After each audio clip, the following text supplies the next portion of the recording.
Hello, everybody. Andy Jacob here with the .com Magazine Entrepreneur Spotlight Series. I have a great show today. You know, we're going to give back to the entrepreneurs watching the show today because we've been able to invite a real leader. I mean, when you hear about the background and experience of Miss Amelia Randolph Campbell and what she's doing, of course, at the ARC Incorporated with helping so many people, you're going to be amazed. And of course, you're probably going to want to check her out and see what she's doing. She has a signature workshop that she's transforming people. I mean, if you love the idea of transforming your business, transforming where you're at, transforming your relationships, transforming your entire life, well, Emilia has built a great business by helping so many people. She, of course, is a certified speaker with the Big Talk Academy. And if you watch the show, you know about Big Talk. We love what they're doing at Big Talk. She's a TEDx speaker. Recently, Yahoo Finance has picked her as one of the top 10 motivational speakers for 2022 to watch. I mean, we're honored to have her on the show. I don't want to take all the time up. Amelia, welcome to the .com Magazine Entrepreneur Spotlight Series. Thank you so much, Andy. It's such a pleasure to be here. I mean, you have a great background. Of course, you spent over a decade performing as a stage and screen actor. You know, you've been based in New York. And of course, throughout that time, there was something that you were able to use this great way to connect with people in the leadership and sales coaching space as well. So you've got a great entrepreneurial journey. Before we get started, and during this time, we want to give back to the entrepreneurs and help transform them during this 30 minutes. But let's pull the lens back to 30,000 feet. Tell us what you're doing with ARC, and then we're going to get into it. Thank you so much. Yes, absolutely. My background has been a perfect storm of leading me to this moment, and all of the work that goes into the exercises of this workshop. There are 3 core exercises that are very simple, but so effective and transformative. They are curated from character study, from mindset study, and from study of energy from a scientific and spiritual point of view in terms of frequency and what the brain is capable of doing, wiring to, etc. I'm obsessed with the ability to calibrate to different states of being, not in a way that's put on, but that's cultivated from in and is completely authentic, and in a way that clears away the noise of overwhelm and choice that we feel is foisted upon us maybe, and we can't tell what belongs to someone else or what belongs to us. And that's what we do in this workshop. We find out where we are, what belongs to us, and how to make our very own choices in big ways, but also very visceral moment-to-moment ways that really increases your presence and ability to connect, which is one of the best assets of an entrepreneur, of anybody walking around in the world, but most certainly an entrepreneur who needs to be able to communicate incredibly effectively and influence hearts and minds. You have this thing that you say that I love. It says, I see you. You know, you see people in a different way. You see people as a very unique masterpiece, and you're able to sort of, through your system, through your process, through your experience, through the workshops, you're able to understand and teach people what's holding them back to get to where they want to go. So let's talk about that. In today's world, there's a lot of things holding people back. There's a lot of people reaching out to you. Of course, Amelia, they're saying, we've heard about the workshops, we want in, we've heard what you're doing, you're transforming people. What are some of the big things that are holding people back now, especially after the pandemic and where we're at right now in the world today? I think there's a paralysis within change. I think change causes, some people thrive within change. I think too much change at once can very much be an underminer of confidence and the connection to your own true north. I think we always have a connection to that. And I just think when you're under the influence of so much change, when things are shifting in business, we don't know if the same things will work that did work. We're kind of really at sea. This work that I've curated is really can always put you in center with yourself and always give you a roadmap. And it's a roadmap based on strengthening intuition, strengthening heart and mind, so that you can really have your own set of instructions through any storm, doesn't even have to be a storm, just moment to moment, connecting you to your world and what's going on with you, so that you can really enact the purpose that that you came here to carry out. And we all kind of lose sight of that sometimes. But that also makes it all the sweeter when you can hook back into it. And these 3 exercises really help make that reconnection possible very simply and very quickly and very profoundly. Yeah, it's super interesting because when we go through our day, Amelia, we all say to ourselves, wow, wouldn't it be great if we had an instruction book? Wouldn't it be great if we had a process? Wouldn't it be great if we had a sort of a step-by-step understanding of what to do next? And, life throws curveballs once in a while, and it doesn't go always as planned. But what you're doing with your program is you're giving people something that they can look at as a roadmap. And I love that so much. Now, on your TED Talk, you talk about how an actor's mind can alleviate worry and suffering. And in today's world, there's a lot of worrying and suffering. There's people that are a little bit worried about what's happening next, and they're still a little freaked out about what just happened to them and their families and their life. So when we think about it, how can an actor's mind really alleviate worrying and suffering? What can you share with the viewers to help alleviate some of their worrying and suffering if they have it today? Certainly. I think the first step absolutely is to not run from those feelings. I think the step number 1 is to really, because those feelings are all coming up as ways to protect you. That's one of our deepest survival mechanisms, protection. And so that part that comes up needs acknowledgement, and it needs love. It needs to be seen. Otherwise, if you try not to do that, it will continue to just destroy you. And I think that's where we get stuck the most. We get stuck in the fears and the worries. But something that I work on a lot is the importance of focus. And what you're focusing on is what you're asking for more of ultimately. You can't focus on 2 things at the same time. And whether you're focusing on something from a place of not wanting it or wanting it, it doesn't actually matter so much. I do an analogy in one of my recent talks about using treating your mind as simply as the machine that it is. It's actually a very simple machine, and it's constantly working for us. And so it's as if you're giving it instructions all the time, and your mind isn't paying attention to whether it's good or bad instructions. And I say that, if you're focused on something you don't want, and it's hard to get the focus off of that, but we do massage that really, really nicely through incremental steps in this work. But I say that it would be as if, typing into Google, we know not to put into Google anything we don't want. We only search for what we do want. And so it would be as if you sat down to Google and typed in, no matter what you do, don't send me any Thai food. I hate Thai food. Like, I don't want to see Thai food, Google, and then you press send. And then you would be shocked if all of this, it's going to send you nothing but Thai food, because it didn't take in the emotion of what you were searching for. It only said, oh, she's searching for Thai food. Her attention is on Thai food. And so you get more information than you could possibly want on Thai food. So that's an example that I use in terms of the focus. So that first step is acknowledging that is where my focus is. But the next step is being willing to, something that artists understand, is that everything exists outside and inside of us at all times. And it's what we're cultivating. There's certainly things that happen that are out of our control, but instead of staying in the reaction mode from the circumstance that might be out of our control, we are in control of cultivating response. And I think when we can be in response, we are in charge. And when we are in reaction, when we're trying to be in control, we're in reaction.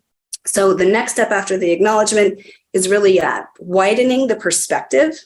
There's always so much perspective, and there's so much that exists inside that you can call up and illustrate and write out in front of you, I create these maps in these workshops where you can see, and it's self-generated from you, what else exists and is possible to begin to put your focus on. And that creates an emotional shift. And again, that ties to the experiential learning that I create, because you can't really learn just by hearing something. We really learn, and we really are able to change and shift and give ourselves some relief if we experience that thing. So we tell the truth that's terrible, and then we let ourselves imagine. We use our imagination to tell the truth of the other side of it, and other times that we felt XYZ, and we allow ourselves to feel differently. And it only takes a couple of steps. And it's not like leaping all the way over to being 100%. It's just about being able to crack open the window. You know, if you're really in a bad place, just cracking the window enough for a proverbial breeze, that you can begin to then flow that way, because everything in you always wants to feel better.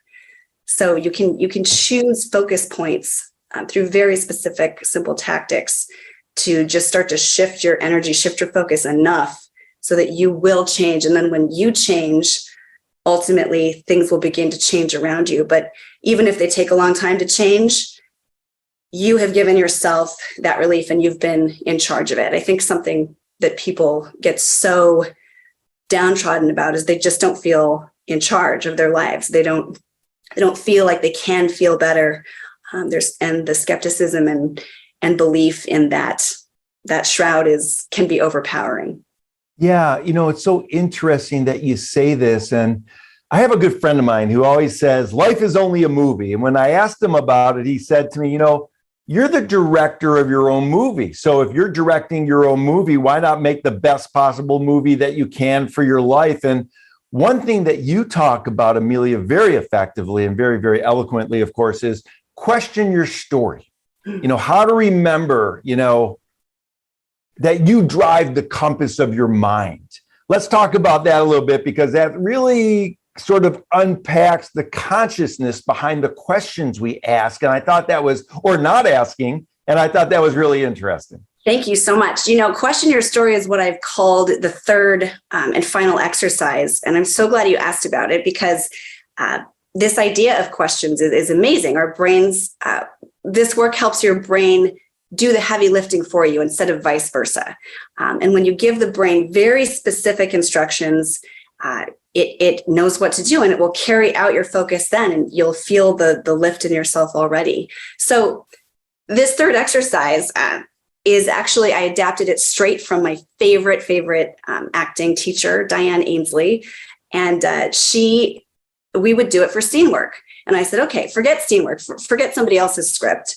Let's talk about the scripts in our lives and in our minds, the stories that don't really serve us, or the stories that scare us or that we're intimidated by. And we tend to get stuck in worrying about what will happen, or worrying about our deficit within a situation that we have high stakes in, which is all fine and good. Again, those things need love on. But in this exercise, it's a simple question structure where you really detail out what's happening, and you title it as if it's a movie to set the energetic attitude, really. And then you ask questions like, who am I in this moment? Who am I talking to? What do I want them to experience? And what am I doing to get it? And so as an example, and then we do it twice. So that's the question structure. Then we write in detail the worst possible version that we are feeling, how it just goes, how we think it's going to just go so terribly, and how we're awful and we don't like them either, and it's all bad. And it's that lackful, fearful version. And then we really go there 100%. And then you allow yourself to float to the other side of what's possible there. And you let yourself imagine, what is this same situation in the best version, in the dream version, when I'm best friends with myself, and the person is on my side, and I'm going for a good result.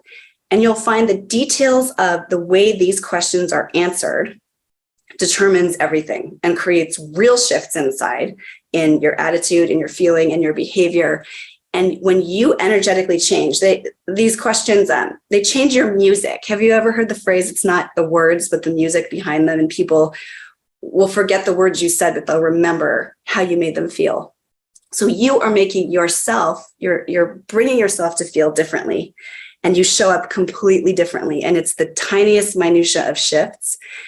We just don't usually think about this stuff this way. And it's usually too much of a mishmash of the two, that we are vague. We show up in vague, amorphous, uncomfortable, energetic ways. And when we do that, circumstances do determine how we feel. We are taken off track way more easily. We are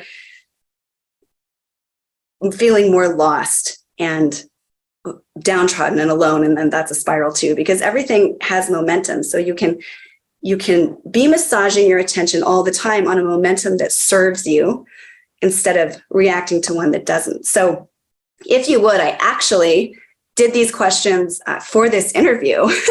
And I think that it'd be super fun to illustrate the difference and be really honest about, different things I was feeling as well. Are you down? I'm down. Your style is warm, entertaining, and inspiring. So let's go. All right. Thank you. Okay. So again, these questions, it's the two versions. It's the one that you're under, it's in charge of you, and it's just a not good place to be. And the other one is what's possible. So this is what I did for this one when I allowed all my fears and BS to come up, right? So I titled this interview, The Possible Fail. And when I said, who am I? I am a fledgling imposter who has the audacity to hope I'm any good at this. Talking to a really big deal guy who may not like this and can take this interview and make or break me. I want him to feel like he's not wasting his time. And to do that, I'm going to perform. So that's an example. I love it. That we're going on. And it's relatable, right? Who doesn't feel this stuff, and you feel it and you're like, that's ridiculous. And you try to overwrite it. Yeah, I love that. So how did you overwrite it? How do you overwrite that? So then I rewrote it. That part of that's true. That is true in some worlds. What also is true is this version. I titled it The Heart to Heart, already completely different. Who am I? I am a talented guide and coach who celebrates the chance to collaborate in discovery and service of a great message. I love it. I'm talking to another brilliant person in service who is here to expand my wings. I want him to connect with my story and mission and feel better for it. To do that, I invite and celebrate. It's so powerful. I mean, you're creating your own movie by having just the right mindset. I mean, that for entrepreneurs watching the show, rewind what Amelia just said. She had two different versions of the same situation that was about to happen. And if you look at it through the first version, it's going to be impactful in a negative way. If you look at it in the second version and you create your own movie in that second version, it changes your entire world. Is that the whole idea behind what you do? I mean, it's incredible. That's the whole idea. And to have the real experiences in real time. And the other two exercises also are tools so easy. You take them with you. I've heard weeks, 2 or 3 months after that people are thinking of these daily. It changes how they approach things. They feel lighter and able to be connected to themselves and execute on life. They're less worried. They're less suffering. There's less noise. I love it. What you've been able to do is take this passion and love that you have to connect with people, this being the actor, and taking that idea and putting it into a easy to understand grouping that people then can leave from one of your seminars or talks from and totally change the wiring of their mind just by the questions that they ask and the stories they tell. When we think about it, what's the biggest problem story that people are telling themselves? In other words, people come out to you, Amelia, I've heard about what you're doing. Do you hear one story that people are saying to themselves more often than not that's really the one that's getting them into a big problem? Maybe they're saying they don't have the self-worth. Maybe I can't do it. Maybe I can't get out into the world again because I've just been locked down for a couple of years. What's the big story right now that people are having a tough time with? I think the main one is feeling behind, feeling like they're not enough, like it's this sense of being behind, and I'm late, and I don't have what it takes. Even if I can get my hand on something, it's gonna fizzle. So it's just, it's just so important to give yourself to yourself and say, okay, great, I feel that way. Everybody feels that way. What makes me light up? Where do I have resistance in it? And how can I get around that thing? Like we do some flashlight words where, we say how we feel, and then we say, what do we want to feel more of, but we feel resistance to? And one word that always comes up in the workshops is productive. It's like, okay, then these flashlight words are showing you where you're most alive, and also where you've taken on other people's prescribed stories. And so then you're doing hows that aren't yours, that don't belong to yours either. So how are you most productive? What do you feel? What does that feel like? And you go through different wording, and then you feel like, oh, it's when I'm writing, or it feels like the sunrise, or it feels like a cup of coffee, or it feels, exuberant. And we map all this out, and you can follow the words around so that productive isn't the doorway that you think you have to walk through. It's prolific, because when you are productive, it makes you feel prolific. But actually, productive is stopping you for some reason, and it's individual, and it changes by the day. This is very fluid work, which helps you always feel like you're moving and growing. People need to feel that, I think. So it's like, okay, forget productive.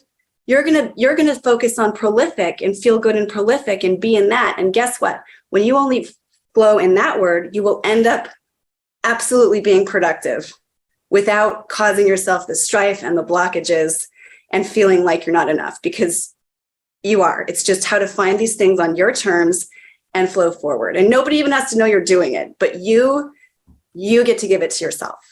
I love it. I think I need to change my backdrop to be prolific. I mean, I love that so much. I mean, again, for the entrepreneurs watching the show, rewind again what Emilia just said. When you go into the mindset of being productive, which we all do, you wake up in the morning, I want to be productive. If you just change it to, I want to be prolific. I mean, that's just an empowering word. I know you've only cut out a certain amount of time. I'm going to bring you back on the show. I think I need to book you for an hour so we can talk this through a little bit more, because this is great, Emilia, and thank you so much. I want to talk to you about body language, because when you're an actor, obviously a lot is what you say, but it's more about how you say it and the body language that goes along with the verbiage. In your workshops, how important in your mind is it that when the people walk away and they leave with that newfound confidence, that part of that also is their body language? Is that important as well? It is very important. And I also think that's something that aligns perfectly with the example that we just had, because even bringing awareness to body language is already outside in. And the body language takes care of itself when you align internally with where you really are. When you get really present, your energy lets go of the things that are causing awkward body language. You're not holding on to try to be in anybody else's story, essentially, even for that one moment. So it is very important. And that's, it's if you do it from the outside in, it's hard, and there's judgment in it, and it's like another way of putting something on, but it takes care of itself from the inside out. Wow, it's so powerful. You're doing so much. You have books that you've written, ebooks that you provide, one called The Pocket Perspective. You have the ARC Intensive that people can reach out to you and take a look at. And it's all about transformation. And when we think about it, we think just some of the brilliant things that you've said here during the show. I mean, people should rewind the entire show, because I'm already thinking to myself, wow, I just spent 30 minutes with Emilia and I've already learned so much about what I do in my life and the way that I run my business. I love this idea. And maybe that'll be your next TED Talk. Be prolific. I mean, why not, right? It's so fantastic. And it's just a great way to go. Tell the right stories.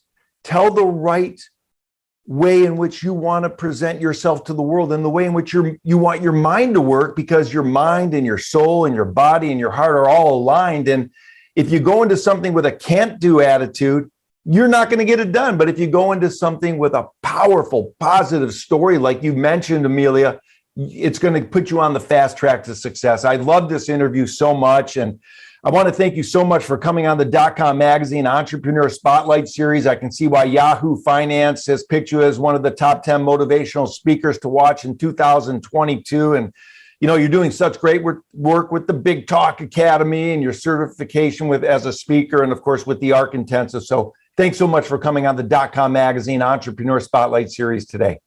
Thank you so much. It's an honor.